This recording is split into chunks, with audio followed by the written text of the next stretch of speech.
todo. ¿Cómo contestaste? Ácido ribonucleico. ¡Poné la música!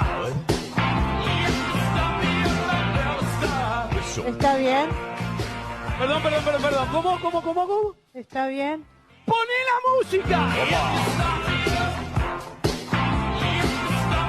Olvídate, ganar o perder no importa. El tema es bailar. Subí la música. TF2 is about to get one of its biggest updates in years, or at least one of its most different. If you somehow haven't heard already, Valve released an announcement that we are getting a man vs. machine update. Yeah, the PvE game mode that hasn't been updated in 12 years, Two Cities dropped back in 2013. In this mess of a blog post, Valve said that they are seeking out new MVM maps and missions from the community to be added sometime near Halloween with a deadline of August 27th. Past that, though, we didn't really get any clear information, as is Valve's fashion. What does this mean for Scream Fortress? With an update this close to our yearly content drop, are we still getting it, or will Valve skip it over? And what does this mean for other content? Most importantly, are we getting new mission rewards such as Australiums, kill streaks, and bot killers? Most of the community is stuck just speculating on this, as we can't just ask Valve directly.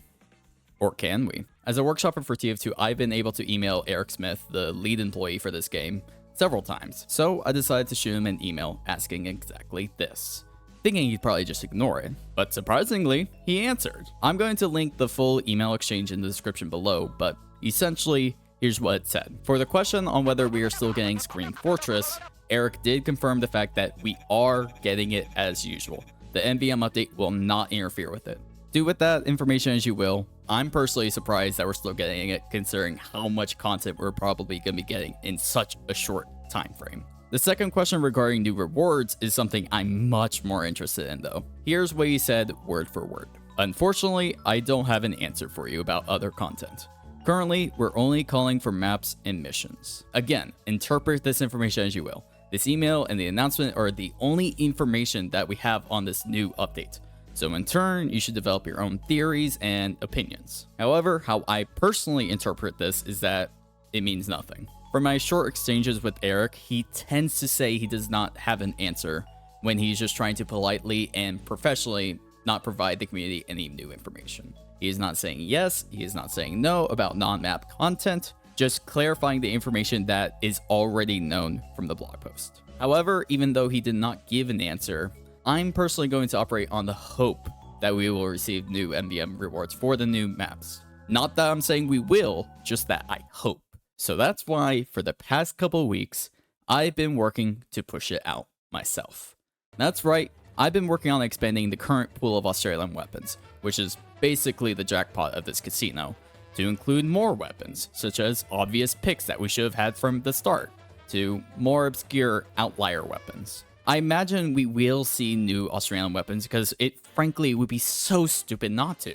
This is one of the most left field and surprising updates to come to this game in years, and choosing not to add new Aussies would be wild, as it would bring Valve so much more money in terms of encouraging players to keep playing these new missions past like the first month, and to keep gambling. Because face it, MVM is just a casino. However, Valve is also notoriously lazy.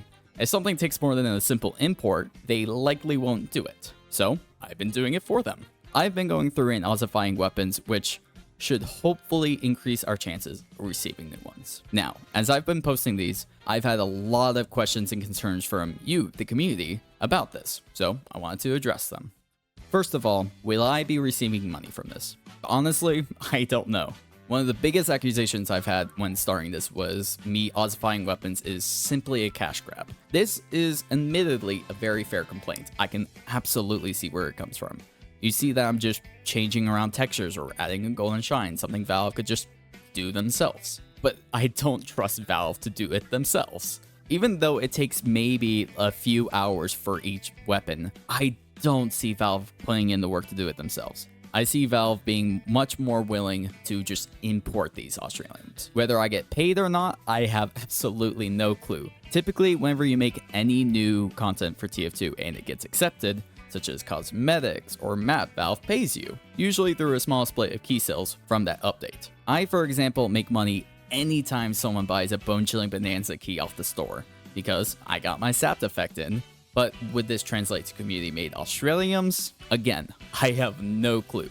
I can see them either giving a split of whatever new ticket they create for this new MBM update, maybe a one-time payment, or just nothing at all. I do not mind any of these, including not being paid. But just in case they do, I've been making sure to contact all the original weapon creators and ask them either for permission or splitting ownership of these Australiums with them. Because fun fact, the majority of TF2 weapons are made by workshoppers. So if these new Aussies generate revenue, I definitely want to make sure I have their blessing or split it with them.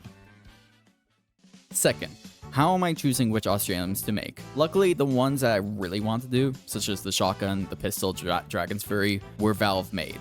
Oh, by the way, if the Australian Dragon's Fury somehow does get in, that would be the only way to get a strange variant of the weapon, which I find really funny. Past that, I've been expanding it to slowly include more and more Valve weapons in these packs, and releasing any community-made weapons I do eventually get permission for, such as the Scotsman's Gold Cutter or the Family Business. Although I want to do weapons like the Beggars and the Widowmaker and the Thompson and the Panic Attack, and I've seen so many of you guys request these weapons, there's the fact that a lot of these workshoppers have not played TF2 or even logged into Steam for a long time, which slows me down or even removes the possibility of me being able to Aussify certain weapons. I'm trying to do as many as I can. I want to do as many weapons as possible, so just bear with me. Third, would this cause bloat? Another question I've been getting is, why am I Aussifying so many weapons? Why include weapons like the Sandwich and the Sandman and the Charge and Charge? Wouldn't this bloat the original pool of Australiums and make it harder to get the weapons you actually want when playing MVM? First of all, ideally, Valve would hopefully separate the new and the original pools of Aussies. You can play the new community maps to receive the new Australiums, but if you want something from the original pools, you would continue playing the original maps. This would prevent dilution of these Australiums. And secondly, as I'm creating these new Australiums, I do not intend for Valve to add all of them. That would be hell. Even I think that's insane. Instead, I'm trying to give Valve a large selection of items for them to choose from, because ideally, they would choose 2 for each class and 2 multi-classes. Again, this large spread of Australiums is to increase the chances that Valve does see this project and that they decide to add it. And finally, should we even get Australiums in the first place? This is a much more subjective and opinionated question, so there's not really a right or wrong answer. I do suggest you developing and even voicing your answers to this question, but I personally believe so, and clearly the majority of you think so too.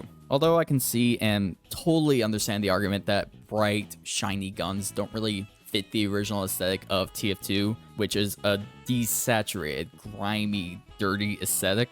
These weapons are intentionally made to be extremely rare. You can go hundreds of MVM tours without ever earning a single one. So when you do hit the jackpot, it feels like a jackpot and it should be over the top and flashy.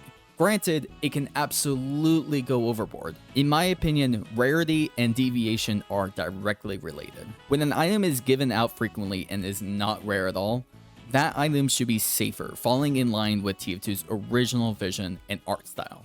But when an item is rarer and thus not seen in game as often, you can afford to be a little bit experimental in the vision, deviating from this original aesthetic. Ideally, all content in TF2 should be below this line of rarity and deviation. The danger arises when an item goes above this line, when an item is common and also falls outside of the art style of the game. You'll also notice that at some point, this does plateau, where an item cannot be against the art style so much, even if you make it rarer and rarer and rarer. I personally think that Australiums falls right within this line of correlation.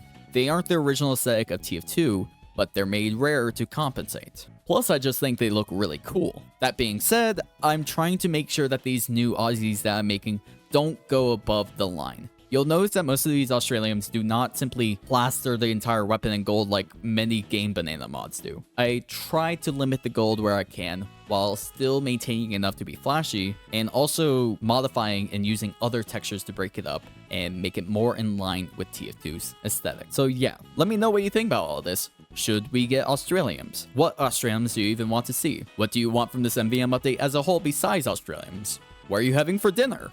Just anything. And yeah, bye.